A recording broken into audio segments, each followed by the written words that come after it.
How many times have you heard someone say something like, "Oh, he's so talented," or "she's just so smart"? What kind of people do you think of when you hear talented? Mozart, Darwin, Jackson Pollock, Michael Jordan? People love talent. So much in fact that in a 2011 study where people were asked to listen to recordings of two musicians and choose who they thought was more likely to succeed, chose the musician described as having natural talent over the musician who worked to develop their ability. The study was then repeated, in which people listened to the business proposals of two entrepreneurs, one of whom was also described as a natural talent and the other was described as hardworking. Same result. What the test subjects didn't know in both experiments was that the natural and the hard worker were actually the exact same person. But for some reason, people had preferred the natural talent even though earlier on they had said they valued effort more than talent. Now you might be thinking, so what? Of course, there's nothing wrong with having natural talent, but focusing on that distracts from the importance of effort and where that can take you. Okay, but Mozart, Darwin, Jackson Pollock, Michael Jordan, these are all really famous and important historical figures. Obviously, talent had something to do with where they ended up, right? But the reality is, regardless of anyone's innate talents or abilities, no one starts off that way or can get there without putting in the work. Not Darwin, who biographers described as actually not having extraordinary intelligence. Not Jackson Pollock, who wasn't seen as having much talent for art at all early on in his career. Not Michael Jordan, who was cut from his high school varsity team and wasn't recruited by the college he wanted to play basketball for. Even a child prodigy like Mozart had to work at developing his skills for more than a decade before he created any of his great works. And now you might be thinking, okay, but what does that have to do with me? I'm not trying to become a famous scientist or artist or composer or basketball player. But that doesn't really matter. This can apply to everyone's lives and can help us achieve our goals no matter how grand or how small. Take us, for example. Before I left the legal industry, I was a disputes lawyer at a top-tier international law firm. But what you don't know is that when I first started school as a kid, I was so shy that I didn't speak for months. Literally, not a word while I was at school. When I was 13, I got a D in algebra to the horror of my Chinese parents. And when I was 20, I was rejected from more than 30 law firms for summer internships. For me, growing up, I generally did fine in school, but I was pretty socially awkward and didn't really know how to handle myself in social situations. In law school, I also had some personal issues I was going through, and I actually managed to get a D+ in commercial law and a B- in corporate law. But I managed to overcome those things, and today I'm a practicing corporate commercial lawyer at an international law firm. What we learned from going through these experiences and overcoming them is that while crappy test scores and other things like not getting internship offers will happen, they're an indication of where you are at that moment and not an indication of where you could end up. What does influence where you could end up is your mindset. Before we get into it, if you enjoy this kind of content, remember to hit that like button below and consider subscribing if you'd like to see more. So, broadly speaking, there are two types of mindsets, a fixed mindset and a growth mindset. Someone with a fixed mindset thinks that their qualities, like intelligence or personality, are innate and unchangeable, as if we're all dealt a certain hand when we're born that we can't really do much to change. However, someone with a growth mindset thinks that the hand that we're dealt at birth is just a starting point, and that our qualities can be changed as long as we're willing to put in the effort, even for things that we perceive ourselves to not be very good at.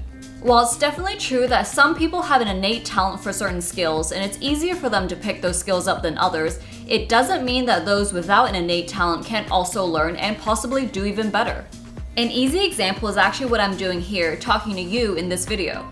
Speaking confidently to a camera was much easier for Lloyd when we first started filming YouTube videos, whereas I felt really unnatural and uncomfortable. But instead of being like, oh, I'm not very good at this, maybe I shouldn't do it, I sat for hours in front of a mirror practicing instead. Was it painful and cringy to do that? Yes. But am I now much more comfortable speaking in front of a camera? Also yes. On the flip side, for me, I never really regarded myself as being a very visually artistic person.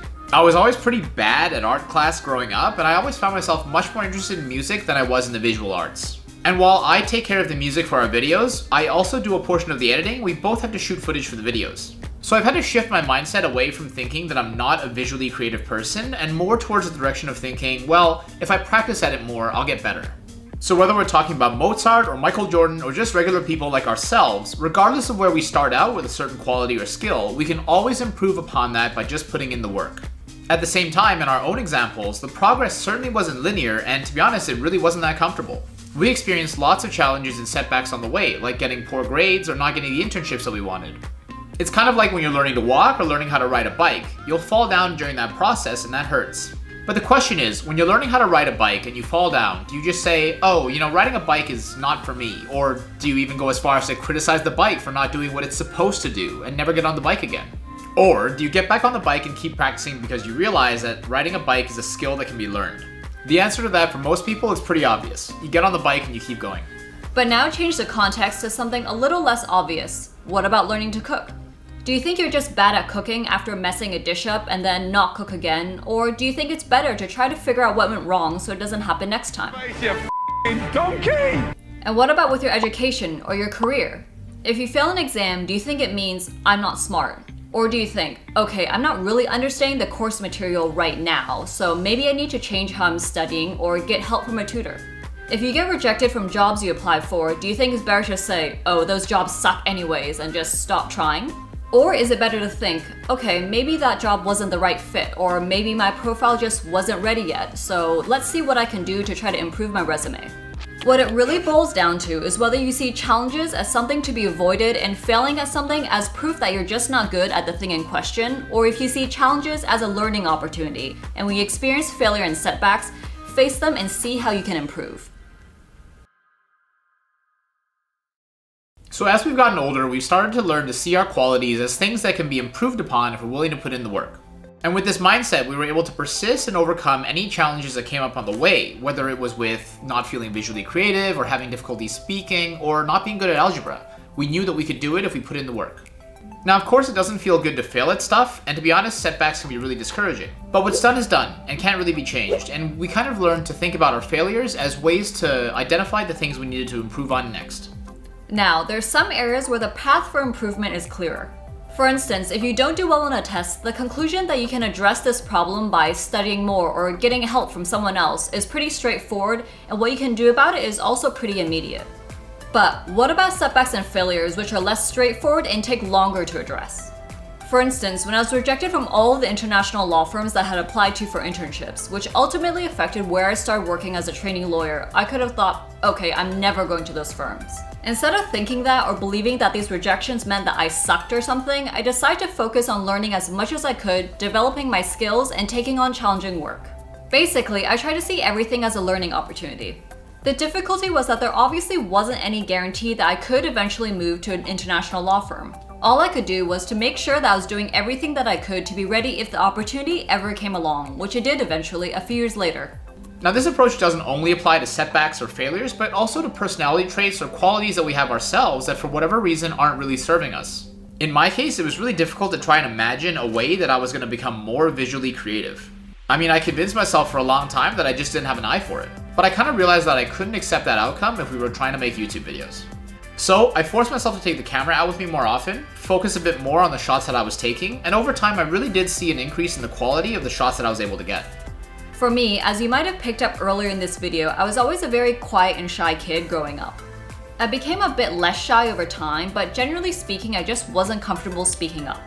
However, when I was in law school, I already knew that I was way more interested in litigation work than transactional work. But I also knew that if I became a litigation lawyer, that requires not only speaking up, but arguing in court. Even though that sounded way out of my comfort zone, my approach was that, okay, even if I'm not comfortable with it now, if I practice, I'll get better. So that's what I did. I signed up for a public speaking competition, which was absolutely terrifying, and my legs would literally shake while I was speaking. After that, I took up a part-time job working as floor staff at a bar, where my job was literally to speak to strangers for 6 hours at a time. Both experiences were very, very uncomfortable at first, but they became less so over time as I got better at speaking up with practice. And finally, something that's really important to keep in mind for these things that take a longer time frame to change is that even though we're consistently putting in the effort, we have to look at our progress on a much larger time scale. If we're comparing our progress by looking at something we were doing a couple days or even a couple weeks ago, it might seem that not a lot of progress has been made, and that can be kind of discouraging. In my case, I definitely couldn't see the difference in the quality of video I was taking if I was comparing against myself day by day. But when I look back at some of the footage I shot for some of our earliest videos versus what I'm able to get now, there is quite a noticeable difference. Obstacles and plateaus when we're trying to make progress can be really, really discouraging. But if we try to remember where we were at like 6 months ago or a year ago or even 5 years ago, the difference is much more obvious. Having a big picture view like this reminds us that progress takes time, and while it's tempting to focus on the instant gratification of the immediate results, good things are definitely worth waiting for. Thanks a lot for checking out our video, guys. If you'd like to see more, we'll link up above to a video that I made on how a similar way of thinking helped me shift away from a cycle of crash diets to a more sustainable way of eating and managing my nutrition.